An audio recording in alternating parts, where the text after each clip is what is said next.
അങ്ങനെ അവൻ ഗലീലയിൽ ഒക്കെയും അവരുടെ പള്ളിയിൽ ചെന്ന് പ്രസംഗിക്കുകയും ഭൂതങ്ങളെ പുറത്താക്കുകയും ചെയ്തു. മർക്കോസിൻ്റെ സുവിശേഷം 1-ാം അധ്യായം 39-ാം വാക്യം. യേശുക്രിസ്തു പട്ടണം തോറും പ്രസംഗിച്ച് നടക്കുന്നത് ഈ വചനഭാഗത്ത് നമുക്ക് കാണുവാൻ കഴിയും.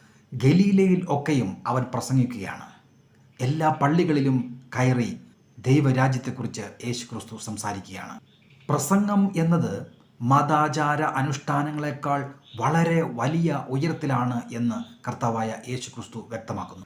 1 കൊരിന്ത്യർ 1-ാം അധ്യായം 21-ാം വാക്യത്തിൽ ദൈവത്തിൻ്റെ ഭോഷത്വം തന്നെ വലിയ ജ്ഞാനമാണ് എന്ന് പൗലോസ് പറയുന്നു.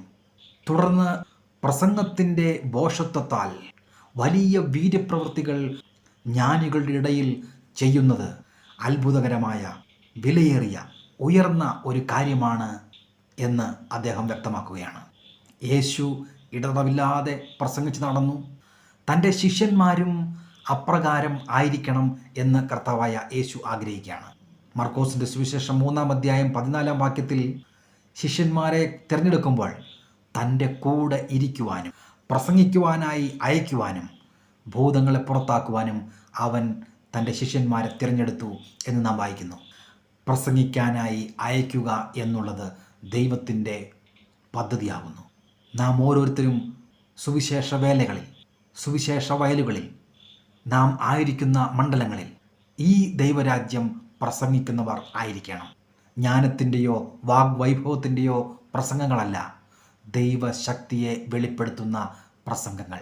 അത് കർത്താവായ യേശുക്രിസ്തുവിനോട് ചേർന്നിരിക്കുമ്പോൾ, അവനോടുകൂടെ സമയം ചിലവഴിക്കുമ്പോൾ നമ്മുടെ നാവുകളിൽ സ്വാഭാവികമായി പ്രസംഗം രൂപപ്പെടുകയാണ്. ഭൂതങ്ങളെ പുറത്താക്കുന്ന വീര്യപ്രവൃത്തി ശിഷ്യന്മാരുടെ നാവിലൂടെ സംഭവിക്കുകയാണ്. ഭൂതങ്ങൾ അശുദ്ധാത്മാക്കളാണ്. മനുഷ്യരിൽ ആവസിച്ച് പിശാചിൻ്റെ പ്രവൃത്തി ചെയ്യിപ്പിക്കുവാൻ അവറ്റകൾ ശ്രമിക്കുന്നു. കൊമ്പും വാലുമുള്ള ഭീകരരൂപികളാണ് ഭൂതങ്ങൾ എന്ന് നാം തെറ്റിദ്ധരിക്കരുത്.